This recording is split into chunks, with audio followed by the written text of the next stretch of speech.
Harvey Abernathy, great. Thank you. Good morning. I'm Gary Gonzer, the president of ESCOM. Harvey Abernathy is our tech support in the background. He'll keep us moving forward at a smooth rate. So, thank you and welcome to our presentation with Professor Walter Turner. Now, we're very fortunate to have Dave Patterson, our librarian at Kentfield, to host the program and introduce our honored guest. So, David, would you go forward and let's get started. Okay, thank you, Gary. Thank you, Harvey. Good morning, everyone. It's a distinct honor to introduce to you Professor Walter Turner, whom I consider to be the greatest treasure that the College of Marin faculty offers. And that is saying something because, as many of you know, College of Marin has some outstanding instructors. Walter's intellectual depth and breadth of history and of ethnic studies is amazing, but the way he uses this wealth of knowledge is even more inspiring. For example, a couple of months ago, when a fellow faculty member, John Petrovsky, asked Walter to explain an aspect of Reconstruction at a small informal book discussion of the 1619 project involving students, faculty, and staff, Walter was able to simply and clearly convey to us not just the facts and the background, but he was able to explain in a way that helped us to connect the 1870s to ongoing themes in American history, thereby encouraging us to be better citizens of the world, not in a preachy way at all, just in an even-keeled way, a way that would cause us to reflect on our role in these tough times, as dangerous authoritarian forces here and around the world are on the rise. I doubt Walter even remembers this slight episode. It was just an informal answer to an informal question, and it was over in less than a minute. But I remember it. And I remember thinking how glad I was that the students who were participating in the discussion were able to see firsthand how an intellectual can act as a leavening agent for a gathering, bringing us all along with his deep store of knowledge and somehow enlarging our spirits in a very low-key way. Walter is the chairperson of our social science department, the director of College of Marin's beautiful and highly successful Umoja Learning Community and Umoja Equity Institute. He is the beloved host of Africa Today on KPFA. And if you haven't listened to Walter's radio program, you are in for a treat. He is the president of the board of directors of Freedom Archives, a member of the board of directors of Priority Africa Network, and the co-director and founder of Respect Cuba. Walter is one of the most popular faculty members at COM among both students who revere him and among faculty who deeply respect him. Walter travels extensively around the world, but he also goes around the college, encouraging all sorts of good initiatives. And perhaps most amazing to me, he's able to tell administrators when he thinks they're wrong in a way that actually leads to results. Walter has taught me how to operate in an institution to get things done. And when I say he's taught me, I mean two things. Like my ESCOM mentors, Marian Mermel and Gloria Kopchever, he shows by example what to do and how to say things. And even more importantly, he is bold and unafraid to make waves. And here is a secret perk of being a librarian, if you're lucky enough to be a librarian. When Walter walks into the library and asks for a book or an article, you will never go wrong by filing away the title or the author and reading them later. I remember Walter coming into the old library about 7 years ago and asking for a few books by the Black liberation theologian James Cone. I had never heard of Cone. I found the books and gave them to Walter. But then, after he left, I said to myself, who is this James Cone? My spiritual life was deeply enriched by this author and his most famous book from 1969, Black Theology and Black Power, in which he says God's reality is not bound by one manifestation of the divine in Jesus, but can be found wherever people are being empowered to fight for freedom. Life-giving power for the poor and the oppressed is the primary criterion that we must use to judge the adequacy of our theology, not abstract concepts. Finally, I want to share the first time I met Walter. I had heard about him and his reputation at COM as soon as I arrived, and I was a bit in awe. So one day early on, I was sitting on the bleachers at the COM baseball game, enjoying the sun, the game, the blue sky, and a small group of parents, grandparents, aunts, and uncles, and friends who'd come to cheer on our young men. I must have overheard someone say Professor Turner or Walter, but somehow I realized that Walter Turner was sitting a little ways away from me. He was surrounded, and I mean totally surrounded, by our young COM baseball team players. The young men in uniform were pressing in as he quietly talked to them, encouraging them. I couldn't hear a word, but what I saw was, to my mind, the greatest thing about Walter. People want to be around him. They literally want to be near him. He is that kind of a professor and that kind of a person. Alhamdulillah. Walter taught me this, and he will teach you sooner or later if you get a chance to take a course with him. This Arabic word, which means something like praise be to God, is heard all over Africa. And if you're lucky enough to get to know him, he'll teach you to use this word here by the beautiful San Francisco Bay throughout your day. So I say it, Alhamdulillah for Walter Turner. He also teaches you, if you attend an Umoja event, the Zulu greeting, Sawubona, which literally means I see you. Now, if you could all unmute or write something in the chat, and if you feel like it, go ahead and unmute wherever you are, and why not say it or write it in the chat, Sawubona. Let's welcome Professor Walter Turner with Sawubona.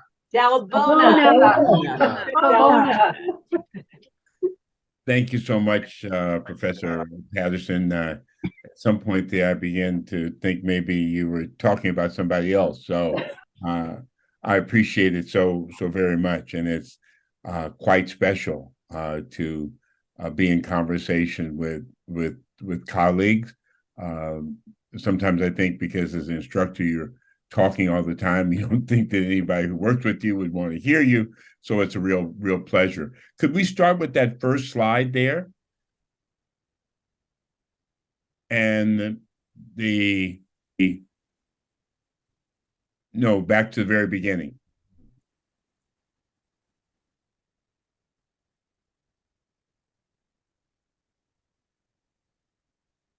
Keep going back there. So basically today, the topic of Africa is a challenging one. People refer to me as an expert on Africa, which is absolutely pure folly. Africa is almost 4 times the size of the United States. You have some countries that you could fly for 2 hours and still be in the same country. And so basically, it's a whirlwind tour. The courses that I teach a course, Ethnic Studies 111, soon to be a history title, which basically covers the period from early African development all the way up into the period of the 15th or 16th century. I also teach another course, which is History of Africa, which basically starts again in the historical period and goes all the way up into the contemporary period. And those courses are both 16-week courses, and I leave a lot out. So I wanted to focus today, to some degree, just to put in some background pieces, to talk about the period of independence, to talk a bit about the debt crisis, and then to say a few things about Africa in the multipolar world, meaning Africa as it sees itself in the 21st century with countries such as China and Russia and Europe and the Gulf cooperation states having an interest in Africa. Next slide, please. The Professor Patterson, I think, went through most of this, my radio show I mentioned there, which I've done for over 20 years. I've been very fortunate to have a good range of guests. The last show I did on Monday, I'll talk about at the end a bit. That was a program on the Nigerian election. And I think they may have gotten some coverage here in the United States, but the program is really a basis for activists and scholars and academics. And it's not something that just responds to whatever happens in the press, but it's to give listeners a look at the African diaspora, meaning African people wherever you find them in the world. Meaning, not only do I discuss developments on the African continent, I discuss developments in Colombia and Venezuela and Cuba and many of the other countries I've worked. As the president of Global Exchange, I've been very, very fortunate. I have traveled to Cuba maybe over 50 or 60 times. I've traveled to Venezuela, to Colombia, most of Central America, Haiti, Puerto Rico, the Virgin Islands, many of the countries in West Africa, East Africa, and all the way to the areas of Asia and to the areas of Europe. So I've been very, very fortunate in the roles that I play to be able to travel. Actually, in the coming week, I'll be traveling to Mexico. There is a giant peace conference being held in Mexico City, where I will be meeting with Afro-Mexicanos, Afro-Colombians, Afro-Venezuelans, because such a large part of the African diaspora found itself in Brazil and Venezuela and in the Caribbean. Next slide, please. One of the things I wanted to say early on is that so much misinformation, disinformation about Africa. And it's two things, I think. Often historians have a tendency to look at Africa from the periphery, which means in some senses, a lot of discussion comes from the slave trade or is tied to the slave trade. There's really not the agency given to Africa in terms of its role, not only in terms of human civilization, the beginnings that we see in the area of the Nile Valley, but also in terms of its influences on Greece and Rome. One of the things that I always tell my students when they're taking the course, the first thing you need to do is get a map. Get a map, put it on your phone, put it on your wall at home, and take a look at the proximity of Africa to the areas of the Mediterranean and Southern Europe, which we'll see with the Moors at some point, as well as to the Asian continent. Africa is considered to be the second largest continent. And what you see here where my arrow is basically what we call the Nile Valley cultures. Kush, Nubia, the area here, which would be referred to as Egypt, or we refer to Egypt as Kemet, which essentially means the land of the Black people, the land of the Black earth. Axum, which is modern-day Ethiopia. And so when you look at the calendar in Egypt, I don't know if many of you, I'm sure, have been to the British Museum before, and you can take a look at the Rosetta Stone and others, which note that Egypt has a chronology record going back to 3250 BC, but the beginnings of Egypt and beginnings of African culture and civilization are here when we talk about modern-day Ethiopia, early human society, Kenya and Tanzania. It also points out over here in this area of West Africa, these are some of the most prominent empires in this period of history, most of them pre-Renaissance, pre-Reformation. So the empire that you can see kind of tucked behind here a bit in yellow is the Empire of Mali, which was considered to be the Mansa Musa, who was the head of Mali, was considered to be the wealthiest person on earth, even if you calculate it out at 2021, 2023 calculation. And then the empires here of Southern Africa. The other piece that you can see is that this area here, all of this coastal area, there's going to be extensive contact between Africa and between Asia, between the areas of what we call the Gulf states, between India as far as China. So Africa is, in its early history, is very, very prominent. One thing as I move away from, because I shared it with the students the other day, in the empires of West Africa, we talk about the Timbuktu manuscripts. The Timbuktu manuscripts is a collection of over 1 million documents in philosophy and history and art and food and science, which were developed and written in West Africa as early as the 9th or the 10th century. These are documents which are, in some cases, their preservation is not at the best shape, but these are over 1 million documents. And there were 3 universities in West Africa before we began to talk about the Renaissance in Europe: the University of Timbuktu, the University of Sankore, and the University of Gao. Next slide, please. This is a map of contemporary Africa, and I'll come back to this when I point out some current events. I also have a geographical map of Africa. So Africa at this point is 54 different countries. The newest country that you'll see here is this country of South Sudan, which received independence, I believe, in 2011.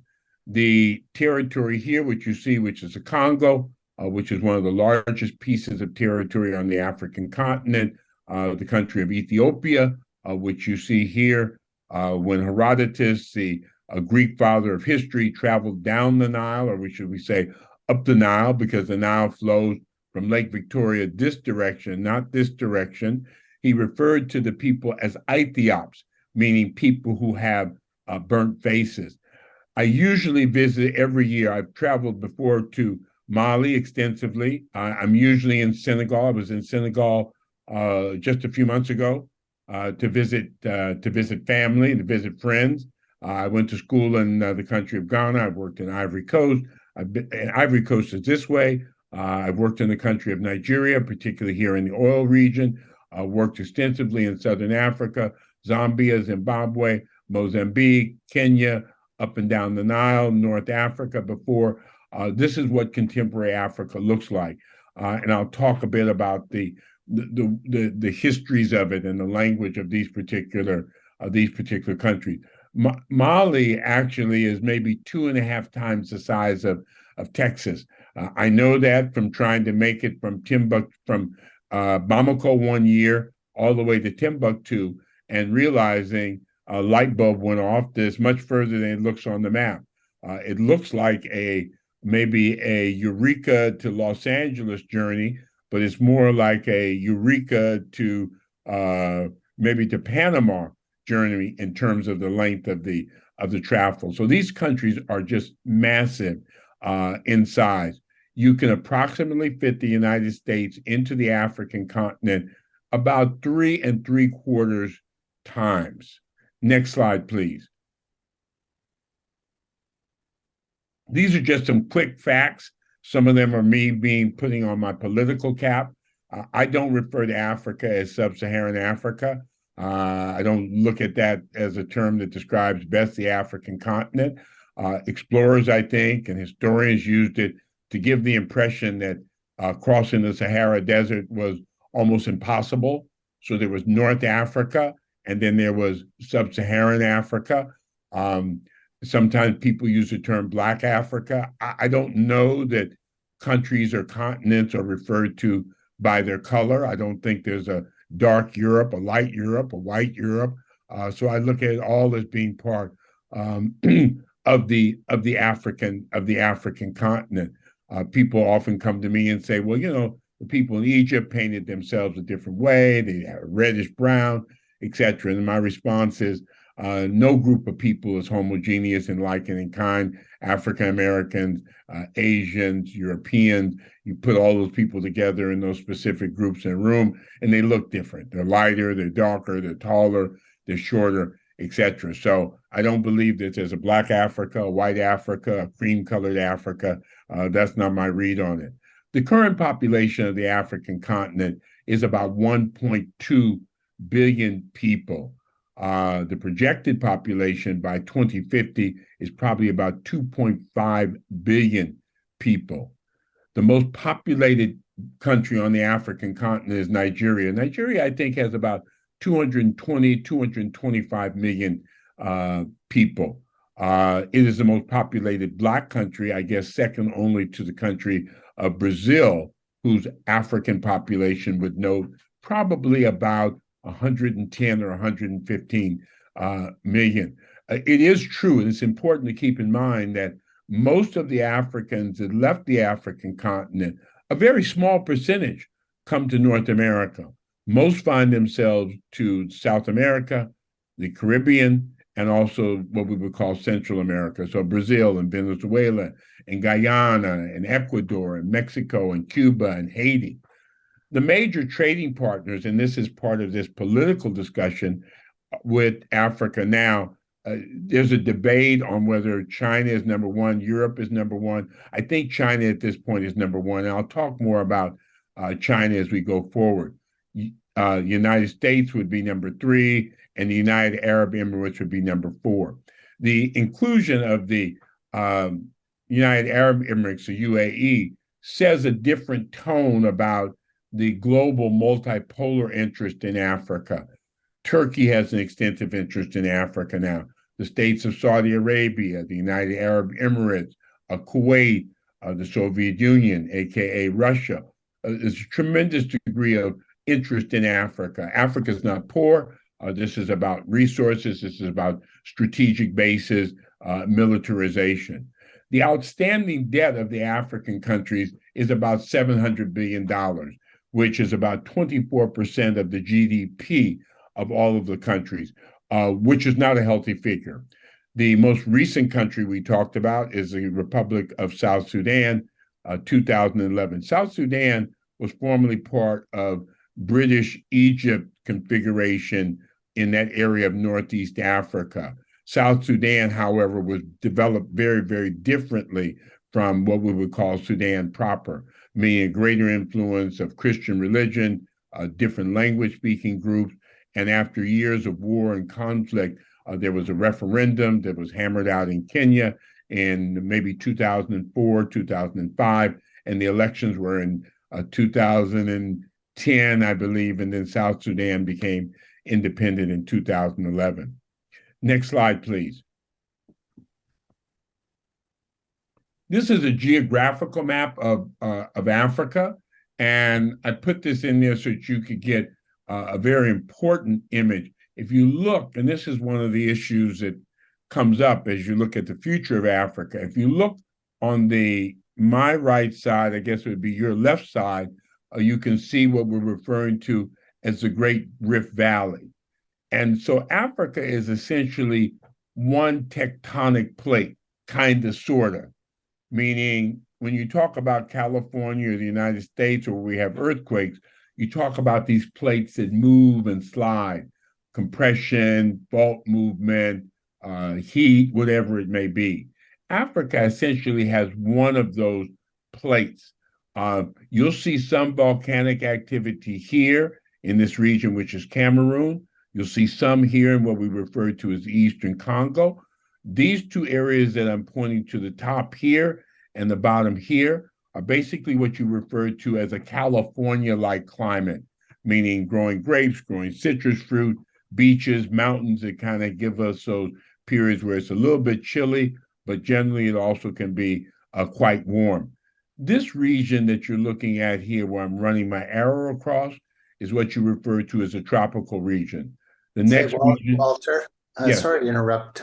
We don't actually see you pointing on, because the slides are on Dave's computer, so we don't actually see where you're pointing. Just to let you know. Okay. So just be a little more descriptive about that. Yeah, I can be more descriptive about that. So let's start at the very top of the map that you're looking at. And if you look there to where Dave's arrow is right now, that is a series of mountains, which is called the Atlas Mountains. Go back one slide. At the top there are the Atlas Mountains. And the Atlas Mountains basically form that Mediterranean zone. Dave, if you drop your arrow all the way to the bottom of the African continent, all the way to the very bottom, further down, then you'll see what we refer to as the Drakensberg mountain range. So if you ever travel to South Africa, one of the nice things about South Africa, since Nelson Mandela was released, is that very much a Mediterranean climate. It's freezing cold in August. Obviously, the next continent is going to be South America. But during the time when it's warm, during the springtime there, the vineyards, one of the things in South Africa is big exports is wine grapes, as well as citrus fruit and a number of other things. If you move your pointer, Dave, up to what would be, keep going straight up to that gray area that you see, a little bit to your, there you go. That area there is part of what we call the Great Rift Valley. And at the very peak of that, right where it meets the Red Sea, is what they refer to as it right there, but a little bit over to the left. Right where we refer to the Danakil, to the right, a little bit to the right. There you go, right there. That's referred to as the Danakil Depression. It is the hottest place on Earth. The temperatures average 110, 120. It is there that a giant break came in the Earth's surface. And when that break occurred, it tore down. If you could just move the arrow straight down that gray, David, it just tore down until it hit right in there. And at that point, it hit what we call hard rock or craton rock. And it moved some of the craton, some of the fault moved to the left there of the what you see, those series of lakes there. Some of it moved to the right. So what you're seeing is that you're seeing the Great Lakes region. You're seeing Lake Victoria, Lake Tanganyika, and then the next lake down, coming down, is Lake Malawi. Right above Lake Malawi is where we see the mountain ranges, Mount Kenya, Mount Kilimanjaro. So there's this up and down movement as the fault. Now, people think often that the Great Rift Valley is like a deep valley, like going to the Grand Canyon, like going to the north side of the Grand Canyon, or like Sedona Valley in Arizona or something like that. No, no, no. The Great Rift Valley, that souffle part of the earth that dropped off, is like 1,000 miles wide. So, for example, it would be like the distance from San Diego going all the way up past, up towards Eureka.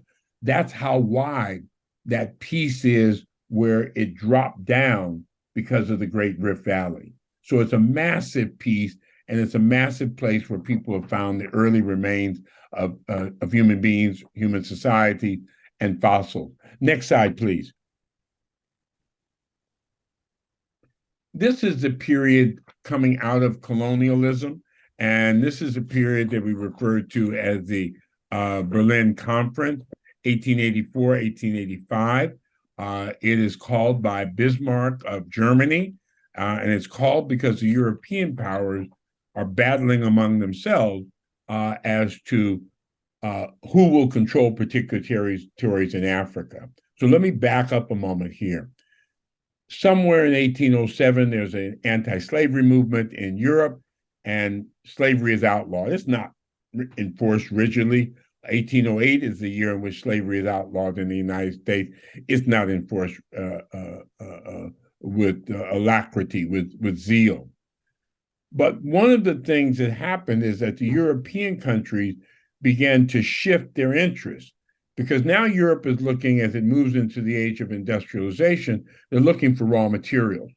So you begin to have this series of missionaries and explorers traveling to Africa. Some refer to them as time as a period of what we refer to as the Bible and the gun, meaning the missionaries are going there with the notion, obviously, as part of the nation state.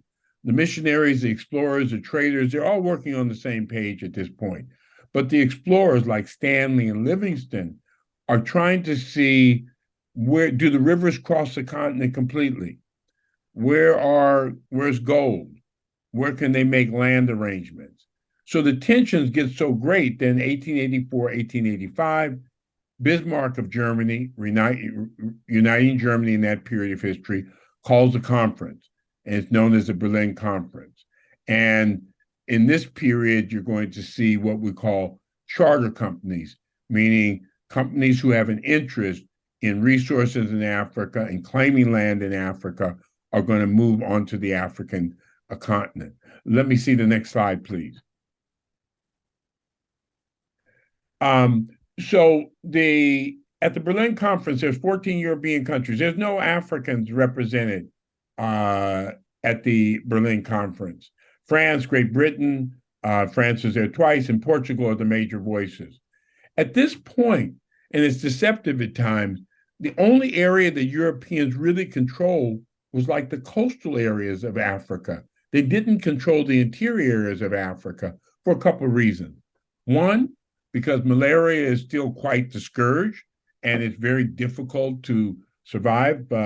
We've talked, I think, over the last 20 years about the HIV/AIDS and how it was a pandemic on the African continent. Well, still to this day, malaria is still a killer. You can catch malaria after you've caught malaria once. So it comes back to you, and tuberculosis, TB.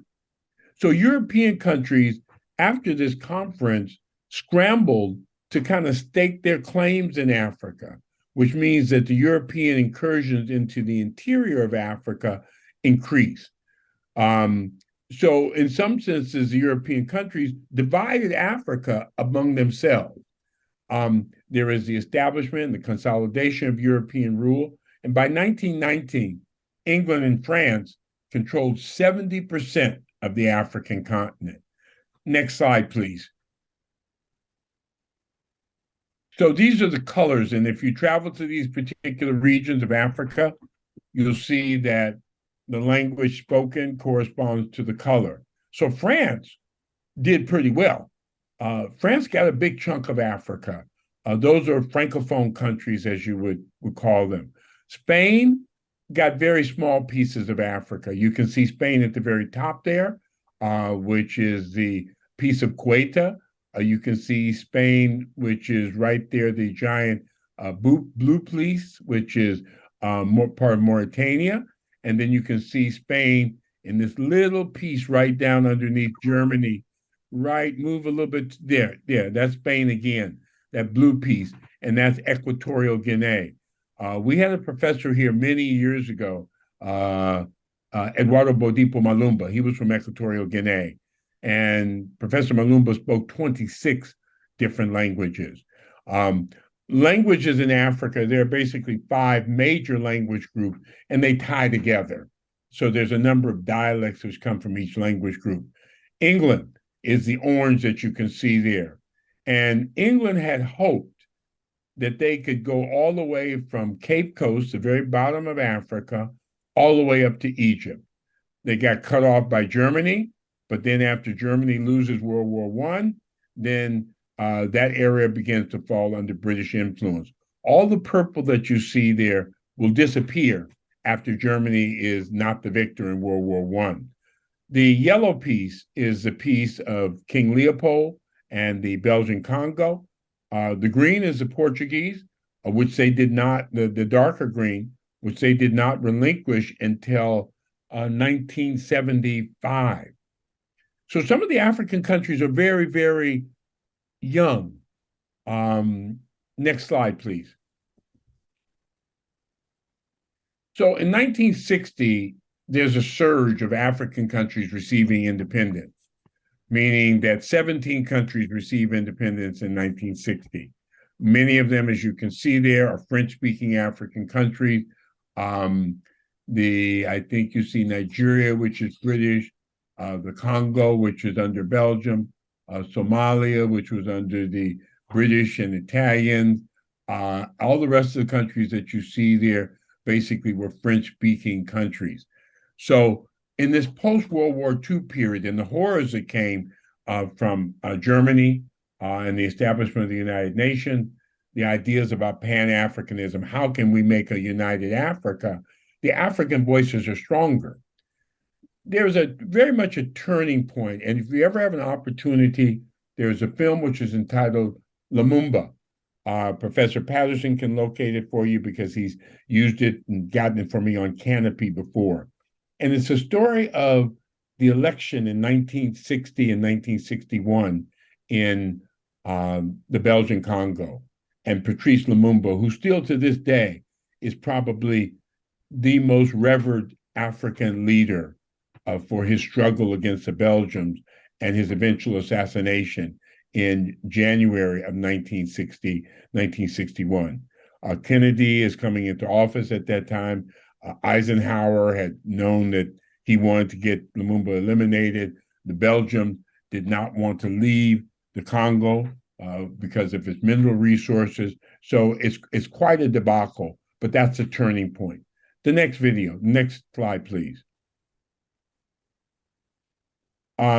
The African countries organized into what Kwame Nkrumah would call the Organization of African Unity. So if you look now, you'll see there's called the African Union. So these were all the countries trying to form a United States of Africa. And Kwame Nkrumah, whose name is Osojifo, because they referred to him as a teacher, was the leader of this particular movement. Now, there were differences within the groups of people, some who wanted a federation of African countries, some who thought that unity through gradual economic cooperation, but this was going to be very, very difficult because the French and the British left these countries in many cases as net exporters and not too much more.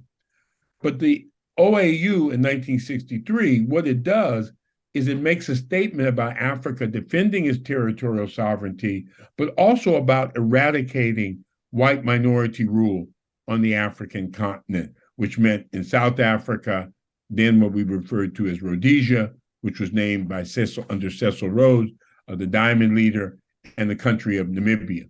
All of these countries were just dripping with wealth, with diamonds, with gold. That was the case in Southern Africa. And that's why the Europeans that settled there did not want to move from those particular territories.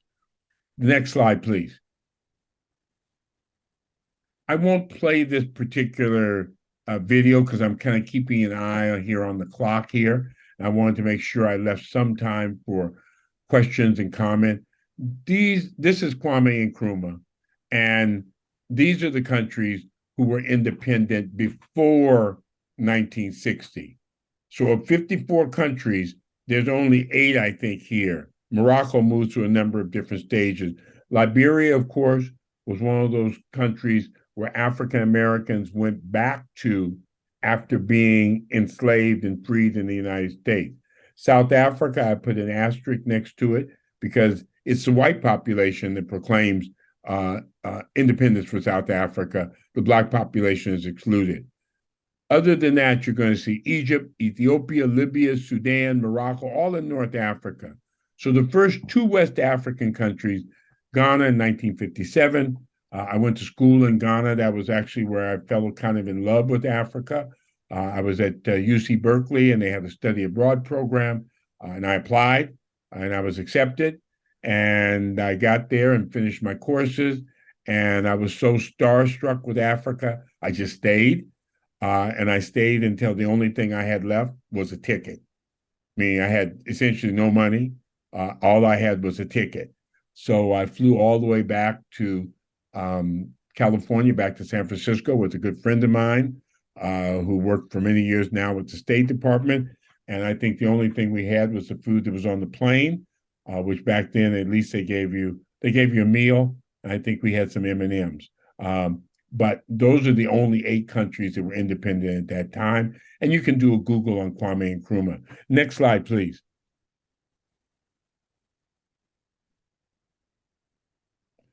This is a piece which you can Google about coltan, but coltan is one of the items that's fueling one of the world's worst conflicts. And those of us who cover Africa, we look at the events in the Congo and we think about under King Leopold, of course, there were probably about 10 million deaths. Probably since the 1970s, there's probably been about 6 million deaths in the Congo. Some of it has been over the resources, meaning coltan, of which the Congo holds 64+%, is vital in capacitors, which are used. You have some in this computer, in your laptops, your pagers, your mobile phone, etc. But there's illegal mining of it, and it's sold from there to foreign corporations, and it makes its way through circuitous routes to businesses, many of them in the United States, etc. There are 5 oil exporters from the African continent: Angola, Nigeria, Algeria, Libya, and Egypt. Angola and Nigeria, I think, are somewhere in the top 10. Africa is not poor. The continent has 40% of the world's gold, 90% of its chromium and platinum, largest reserves of cobalt, diamond, platinum, and uranium in the world are in Africa. 65% of the world's most arable land and 10% of the planet's internal renewable freshwater sources. Next slide, please. The biggest economy in Africa is Nigeria, and they're giving you both the official rate and the market rate. The other countries that you see there, South Africa was certainly probably the most industrialized. So its economy has infrastructure, it has markets, it has rails, it has all the things that makes an economy modern. Algeria is oil, Morocco is probably oil and phosphate. Kenya is probably, for a long time, has been a favorite of the West, particularly of the United States, as well as England. Angola is oil, and Ethiopia is not oil. I think Ethiopia is a number of other goods, but Nigeria has the biggest economy. So if you have some interest, there'll be elections in Nigeria this coming Saturday, I believe, which is the 25th. So keep your eyes on that. The next slide, please. Debt and development. Again, making sure I'm keeping an eye on the clock here and giving you some time to ask questions. Most of the colonial powers, they did not build infrastructure. They didn't build industry. So these countries were importing everything they needed and selling their raw materials. Sometimes it was one crop. Maybe in West Africa, it was peanuts. Maybe it was cotton out of places such as Chad and other places. And so these economies are economies that fluctuate a lot with the global market. I call it flag independence.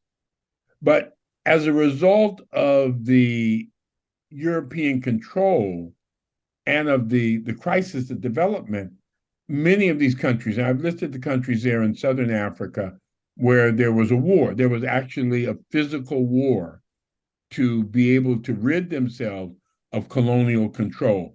Those of you who remember the name of Nelson Mandela, the ZANU-PF in Zimbabwe, Namibia with Sam Nujoma, the MPLA in Angola, and the I'm forgetting the other, the Frelimo in Mozambique, and the PAIGC in Guinea-Bissau. So once the oil crisis hit, and people who are old enough to remember that, remember we lined up for oil, gasoline here in the United States, countries in Africa who were purchasing gasoline, who were petroleum-run economies, went deeply in debt. They borrowed money at times for the IMF, but the IMF has a plan of how they structurally adjust your economy to be able to pay back. And many of the countries to this day have still been only paying the interest on the debt. So when you're paying the interest on the debt, it means that you're not attacking the principal, but it does mean that the money that you'd be using for things such as health and education, housing, they're not being spent. So the statistics that you see on health, the statistics that you see on education in Africa really have some challenges. In fact, one of the things that the African countries are very still not happy about is that when the COVID vaccines came out, they had very, very few options. Even if you bought them from the United Nations program, they cost a pretty penny. And the developing countries, as you know, bought up most of the doses for their population, sometimes having 2 or 3 times more than they needed. Next slide, please. The United States and China, and this is beyond the balloon, but China has a long history with Africa, trading with Africa going back to the early BC period. They were very supportive of Africa in World War II. After World War II, they supported the liberation movement. They built a railroad when Africa was blocked in from South Africa. And about 2000, 2003, they began a series of summits, the Africa-China summits. And so when the United States and other countries raised this specter about China and its Africa, and China being opportunistic,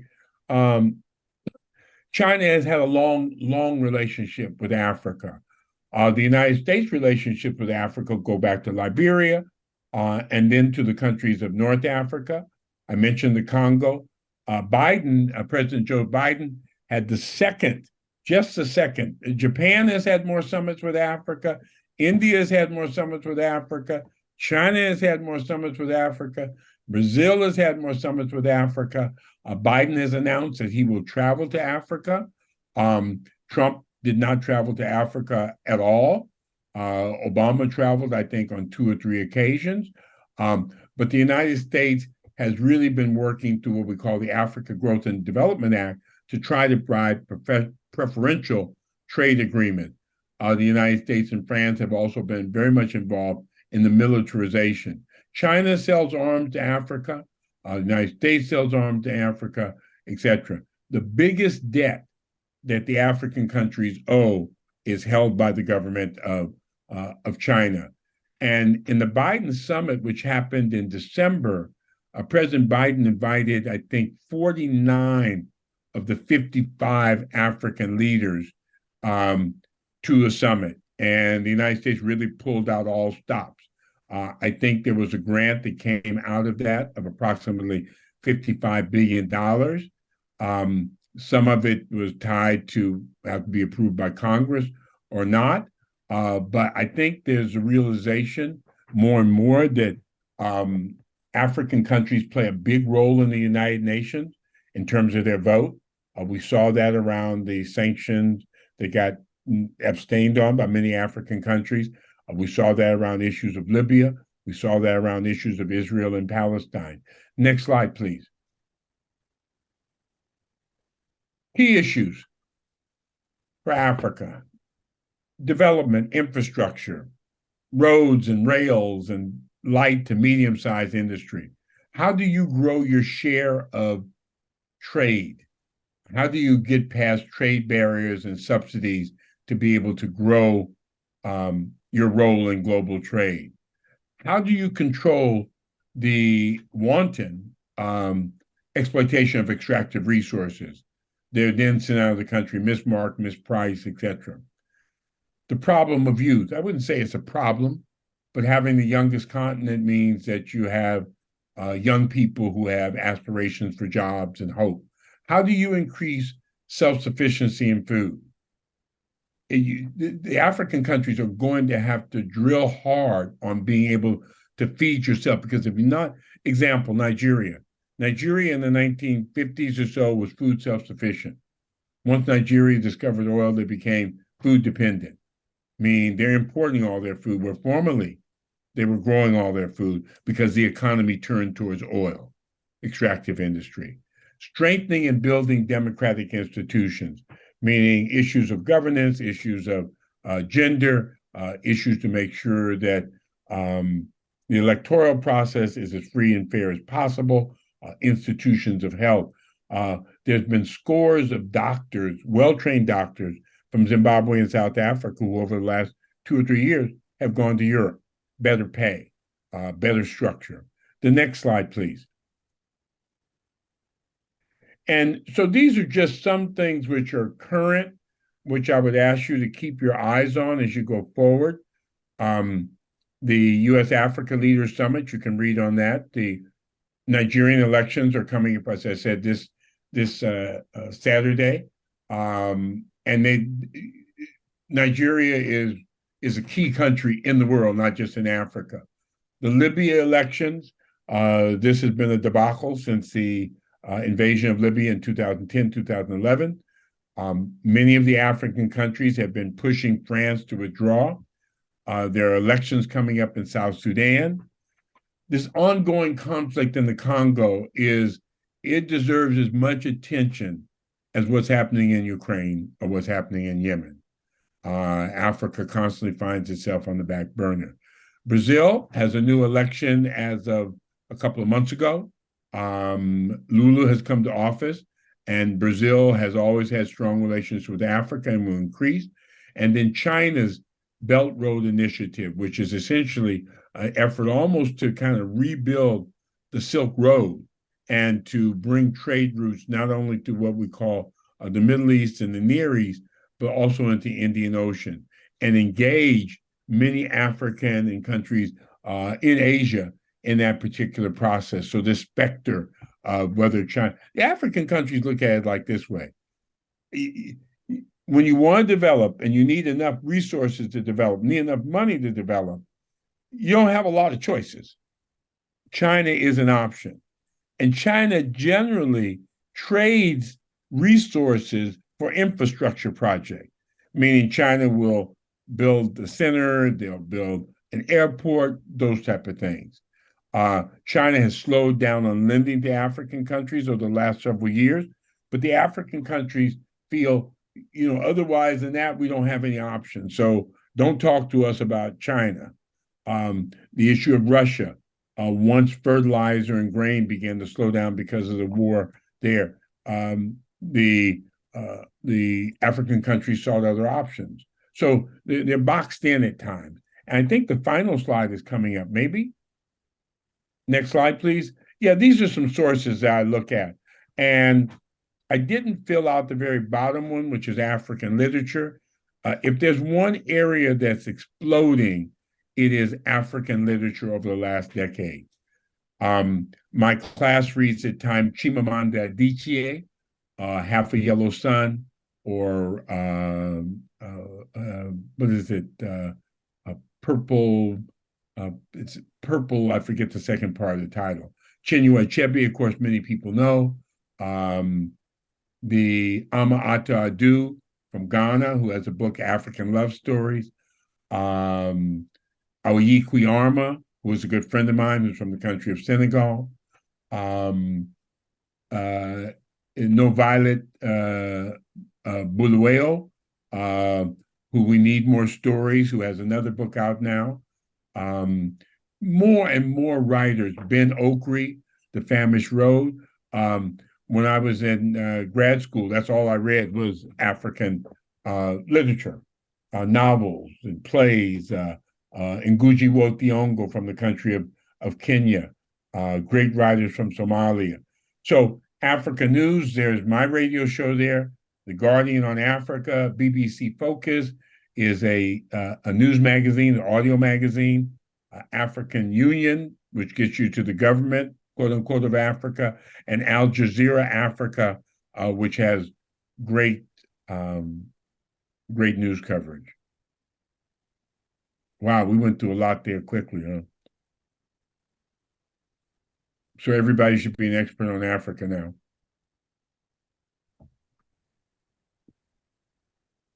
All right, thank you very much for your presentation here. We've got a little time for some questions. One of them that was put up there was, what aid targets do the US and China have in Africa, both geographic and substantive? What's the question again, Harvey? What aid targets do the US and China have in Africa, both geographic and substantive? You mean in terms of giving foreign aid? Yeah, I think so.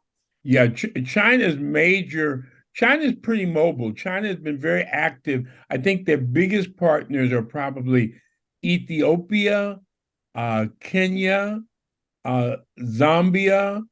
They have good relationship with Nigeria. I think those are China's biggest target areas. The biggest target areas for the United States, also to some degree Ethiopia, although the recent war has caused some ripples there. But otherwise than that, the United States' probably biggest friends there, who get most of your tax dollars every day, are probably Egypt. United States is very close with President Macky Sall, who's the head of the country of Senegal. United States has had a long relationship with Liberia and also with Nigeria. And then also, I would say that the United States has strong relations with South Africa. So in terms of where their aid goes, it goes to most of those countries. Okay, Luann has her hand up. Luann?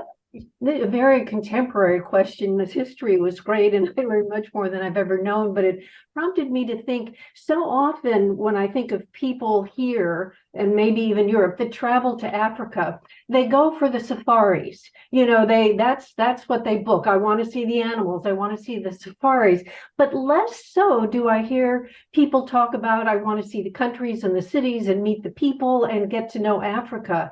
And I'm wondering, is their first choice of when I go to Africa, this is what I want to do? Is it justified because we don't know enough about the countries, or maybe are fearful of the civil strife in so many places? Or are we really missing out by just concentrating on safaris? You're missing out. Yeah, I was afraid you'd say that. And I Yeah. mean, I'm happy you said that. But it's like there is a sense of a little bit of anxiety around some of the countries. And obviously, South Africa would be different. But yeah, we're missing out. How I can we would- change that? I would suggest countries. Morocco is a good visit. Senegal, where I go every year, is a good visit. Senegal, they call it the Paris of West Africa, is a good visit. Ghana is a very good visit. The countries of Benin and Togo are also very good visits. Namibia is also a good visit. South Africa, Cape Town, Durban, those areas. Johannesburg too had a horrible reputation, but that's also a good visit. You take the normal precautions that you take when you travel to a Mexico or you travel anyplace else. You get with people who know where to tell you where to go and where not to go. Countries I would not want to encourage people to go to at this moment probably be countries like Mali, countries like Guinea, West Africa, Guinea, countries like Cameroon, who are having some real difficulties. Countries like Mozambique would not be the best bet to go. Tanzania and Kenya would be fine. Ethiopia is huge enough to be fine. Somalia would not be a place to visit. But sometimes the beauty of when I traveled to Africa last summer, I just rode from the beach in Popengane in Senegal all the way up to San Luis. And the wonderful thing about Africa is that in the rural areas in the landscape, everything is not chopped up, meaning you can get everything you need, but it's not at every exit. You're not going to have a Target, which is a blessing. So you'll see people, you'll see communities, you'll see the baobab trees, you'll see small crafts areas, because I spent a lot of time up in San Luis, which is right on the border with Mauritania, former French capital. But wherever I've traveled all over the world. Get a driver, make a contact, and ride and look. Great, thank you. I made a note of all the countries you're suggesting, so thank you. You can always call me. You can always reach me on campus. You know how to reach me. I'll be glad Okay, to talk there. thank you. Great. Hey, Professor Turner, I have one question here. I'm with Rotary International, and we do a lot of projects, philanthropy projects in Africa. Let me generalize that with NGOs, the activities of NGOs across the country. Does that make a difference with the smaller communities, let's say the countries, the people that need sanitation, that need some microeconomics, that need a lot of things that the smaller NGOs can provide? Are they actually helping the country as a whole? Yeah, they do help the country as a whole. I mean, NGOs in some places in Africa have a bad reputation because sometimes they find themselves involved in political decisions, even if they're on the edges of them. The other thing is some of my friends who work with NGOs say that they take up a lot of time. They have easy access, and they were never elected. So that's always a question. Good point. But I work with NGOs in Senegal, and they support projects around literacy, around women's health. The project I work with in Mozambique, Global Exchange I work with. We have a number of projects. they do make a difference for people who are on the edges of needs and don't have other options. Got it. Thank you. All right, Professor Turner, I think we had another question here earlier in the chat window. What do you think one can do to help get more attention to all African Americans, especially women who are not yet in history books but should be? To African Americans or Africans? African Americans, especially women Okay. who are not yet in history books. Yeah, education at times moves a little slow. But clearly, I think this moment now where you've seen what's happened around pushing back on the AP courses is a good time to be in that fray. Yeah.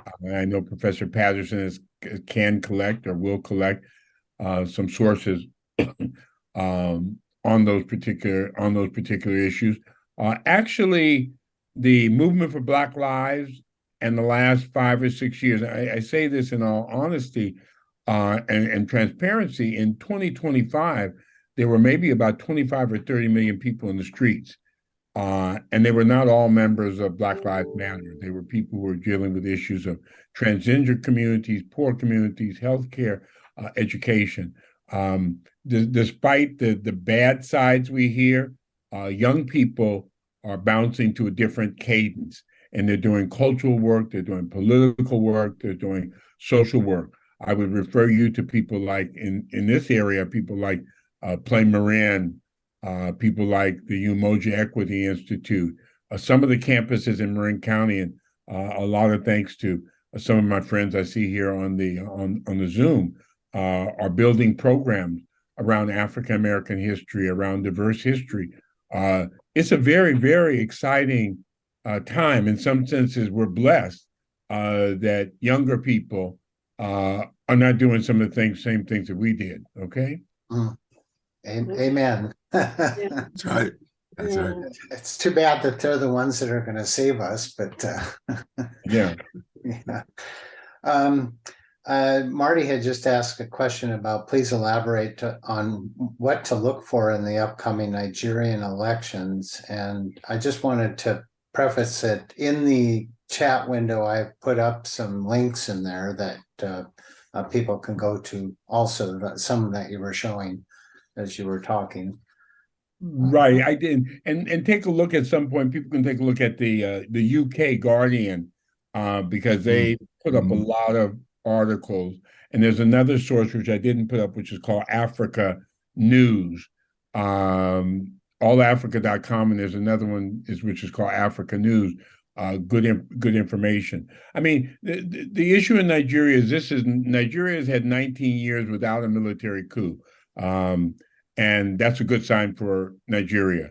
The candidates they're running, some of them are the old guard, some of them have run for office on many occasions. There is a new candidate, Peter Obi, who's with the Labour Party, who's soon to be getting a lot of support. He is from what you referred to as Eastern State of Nigeria. Nigeria has had this informal trade-off between presidents from the North and presidents from the South. That may be broken this particular year. They have registered more people. There's almost 95 million people registered. 75% of the people who newly registered are young people. Because what young people in Africa and Nigeria are demanding is accountability and transparency. They're saying, we don't mind that you're getting grants. We don't mind that money's coming in. We just want to know how it's used. We want to know, is it being used for services that are going to advance our communities? They've talked about postponing the elections. They have a new electoral process. The candidates, Tibu, I'm forgetting the other gentleman, Peter Obi, a good friend of mine, is running for office. He won't win, not because he's a friend of mine, but he won't win.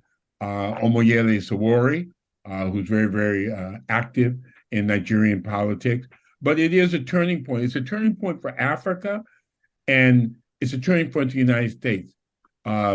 United States, Europe, other countries need to ensure that the elections are as free and fair as possible and that there's stability in Nigeria.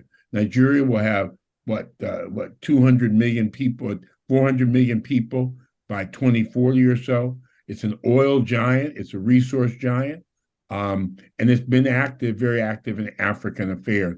So it will be a close election. It will probably go to a second round because you have to win, 1/3 or 2/3 of the states plus 1/3 Nigeria, 25% of the 36 states are part of Nigeria. When the British came, there were just 3 states, but each ethnic language group has advocated for their own state. So it's a very historic election, and as usual, it doesn't get covered enough in the press. All right. Good. So Harvey, any other questions that you can see? I haven't seen any come in, so I think that's we're about almost 10 minutes after. So I think it's time. Yeah. Professor Turner, thank you so much for Yeah. presenting Africa to us in a way we've never seen. You've covered the details that make sense to us, that have meaning to us, and I hope we take away a better understanding and comprehension of the issues that are there in this, as you said, very young country growing into the modern century. Thank you for inviting me. Yeah, Our thank you pleasure. so much. It's Yeah. great. Yeah. Thank you So very engaging. much. And Bye. David Patterson, thank you for hosting Thank today's you. event. A real Thank you, honor. Gary. Thank you. Thanks, Thank you. Harvey. Thank you. Thank you. Bye, Anna. Good to see you, Bye. Anna. Hey, Anna. Bye, Walter. Gina. Great.